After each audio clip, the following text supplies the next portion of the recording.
जय हिंद। Welcome to daily current affairs. आज हम बात करेंगे एक ऐसे डेवलपमेंट की जो देखने में तो एक डिफेंस डील लगती है, लेकिन इसके पीछे इंडिया की फॉरेन पॉलिसी, चाइना फैक्टर और एशिया की चेंजिंग जियोपॉलिटिक्स छुपी हुई है। आज अगर आप एशिया को ध्यान से देखें तो एक बहुत इंटरेस्टिंग ट्रेंड दिखाई देगा। जैसे फिलीपींस और इंडिया के बीच $375 मिलियन का डिफेंस डील, वियतनाम इंडिया के साथ मिलिट्री कॉपरेशन बढ़ा रहा है, वियतनाम ने इंडिया के साथ $700 मिलियन का डिफेंस डील किया है ब्रह्मोस के लिए, इंडोनेशिया भी इंडिया के डिफेंस सेक्टर में इंटरेस्ट दिखा रहा है और अब यूएई भी ब्रह्मोस में अपना इंटरेस्ट दिखा रहा है, स्पेशली यूएस ईरान वॉर को देखते हुए। क्योंकि ईरान यूएस वॉर के बाद यूएई एक चीज तो समझ गया कि अमेरिका उनको बचाने जल्दी नहीं आएगा, तो यूएई के लिए ये इंपॉर्टेंट बन जाता है कि वो अपने सिक्योरिटी नीड्स पहले से फुलफिल करके रख ले। और सिक्योरिटी नीड्स के लिए अब कई कंट्रीज इंडिया की तरफ भी देखते हैं। क्या इंडिया सिर्फ डिफेंस इक्विपमेंट एक्सपोर्ट करता है या फिर इंडिया धीरे धीरे एशिया और मिडिल ईस्ट में अपना स्ट्रेटेजिक इन्फ्लुएंस बढ़ा रहा है? और सबसे बड़ी बात, चाइना इस पूरे डेवलपमेंट को इतनी गंभीरता से क्यों देख रहा है? चलिए समझते हैं इस पूरे डेवलपमेंट को।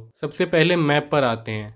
यह है हमारा भारत। इंडिया के ईस्ट में आपको दिखाई देगा साउथ ईस्ट एशिया। यहीं पर फिलीपींस, वियतनाम, इंडोनेशिया, मलेशिया और कई अन्य देश मौजूद हैं। अब पहली नजर में ये सामान्य देश लग सकते हैं, लेकिन जियोपॉलिटिक्स में इनकी इंपॉर्टेंस बहुत ज्यादा है क्योंकि इनके पास मौजूद है साउथ चाइना सी। ये देखिए मैप पर। बहुत से लोग साउथ चाइना सी का नाम सुनते हैं और सोचते हैं कि ये बस एक समुद्र है, लेकिन रियलिटी इससे कहीं ज्यादा बड़ी है। दुनिया के सबसे महत्वपूर्ण मैरीटाइम ट्रेड रूट्स यानी समुद्री व्यापार मार्गों का सबसे बड़ा हिस्सा इसी रीजन से गुजरता है। अगर एशिया दुनिया की फैक्ट्री है तो साउथ चाइना सी उस फैक्ट्री को दुनिया से बाकी मार्केट से जोड़ने वाला एक हाईवे है। इसीलिए इस रीजन में इन्फ्लुएंस का मतलब सिर्फ सिक्योरिटी नहीं बल्कि ट्रेड और इकोनॉमिक्स भी है, और यहीं से चाइना की भी एंट्री होती है। चाइना साउथ चाइना सी के बड़े हिस्से पर अपना दावा करता है, लेकिन फिलीपींस, वियतनाम, मलेशिया और ब्रुनाई जैसे देश भी उसी एरिया के कुछ हिस्सों पर अपना दावा करते हैं। यानी एक ही मैरीटाइम एरिया है लेकिन उस पर कई अलग अलग कंट्रीज का दावा है, और यहीं से इन कंट्रीज के बीच टेंशन पैदा होती है।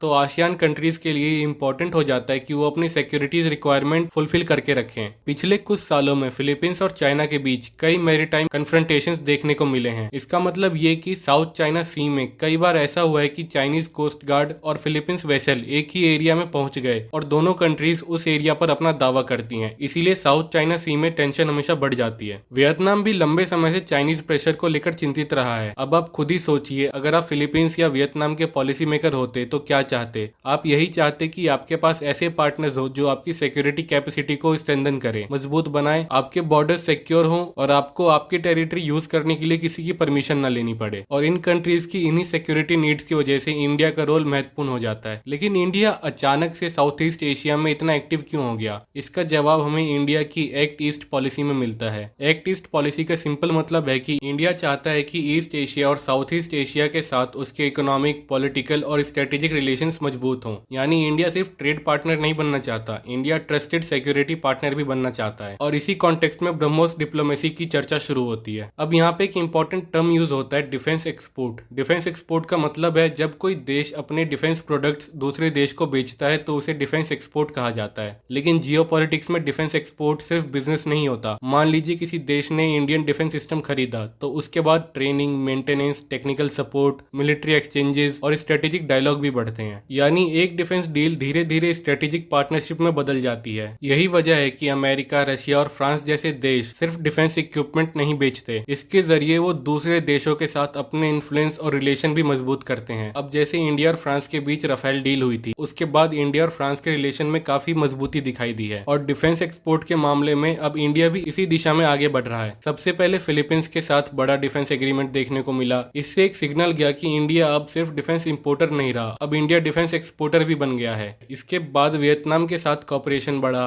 अब वियतनाम और इंडिया के रिलेशन पहले से काफी अच्छे हो रहे हैं। इंडो पैसिफिक रीजन को लेकर इंडिया और वियतनाम का एक ही मत है कि इस रीजन में स्टेबिलिटी और रूल बेस्ड ऑर्डर बना रहे, यानी ऐसे इंटरनेशनल सिस्टम जहां बड़े और छोटे देशों के लिए एक जैसा रूल्स लागू हो। अब इंडोनेशिया का एंगल भी सामने आता है। इंडोनेशिया दुनिया के सबसे इंपॉर्टेंट मैरीटाइम कंट्रीज में से एक है। अगर आप मैप पर देखोगे तो इंडियन ओशन और पैसिफिक ओशन के बीच कई महत्वपूर्ण सी रूट्स इंडोनेशिया के आसपास से गुजरते हैं। इसीलिए इंडोनेशिया के साथ क्लोजर डिफेंस टाइज इंडिया के लिए स्ट्रेटेजिक इंपॉर्टेंस रखते हैं। और ये इंटरेस्टिंग तब बन जाता है जब यूएई का नाम भी सामने आता है ब्रह्मोस के लिए। अब यूएई साउथ ईस्ट एशिया में नहीं है, यूएई है मिडिल ईस्ट में। तो फिर यूएई का इंडिया के डिफेंस सेक्टर में इंटरेस्ट क्यों महत्वपूर्ण है? अगर फिलीपींस, वियतनाम या इंडोनेशिया जैसे देश इंडिया डिफेंस सिस्टम में इंटरेस्ट दिखा रहे हैं तो कुछ लोग कहेंगे कि इसके पीछे चाइना का फैक्टर भी है, क्योंकि इन देशों के चाइना के साथ साउथ चाइना सी को लेकर डिस्प्यूट रहे हैं। इसीलिए ये देश अपने स्ट्रेटेजिक ऑप्शन बढ़ाना चाहते हैं और सिर्फ एक ही पावर के ऊपर डिपेंड नहीं रहना चाहते। लेकिन जब मिडिल ईस्टर्न कंट्रीज से कोई इंटरेस्ट दिखाता है तो कहानी बदल जाती है। अब ब्रह्मोस केवल साउथ चाइना सी तक सीमित नहीं रह गया और ये इंडिया की ग्रोइंग डिफेंस क्रेडिबिलिटी को दिखाता है कि Indian BrahMos missile globally accept किया जा रहा है और इससे दुनिया के दूसरे देशों को भी लगने लगा है कि इंडिया एडवांस सिस्टम डेवलप करने और लॉन्ग टर्म सपोर्ट देने की कैपेबिलिटी रखता है। और जियोपॉलिटिक्स में ट्रस्ट बहुत बड़ी करेंसी होती है। कई बार कंट्रीज सिर्फ प्रोडक्ट नहीं खरीदते, वो रिलायबिलिटी खरीदते हैं, वो पार्टनरशिप खरीदते हैं, वो लॉन्ग टर्म ट्रस्ट खरीदते हैं। और चाइना ऑब्वियसली ये नहीं चाहेगा कि उसके आसपास के देशों के पास बहुत सारे स्ट्रेटेजिक ऑप्शंस हों।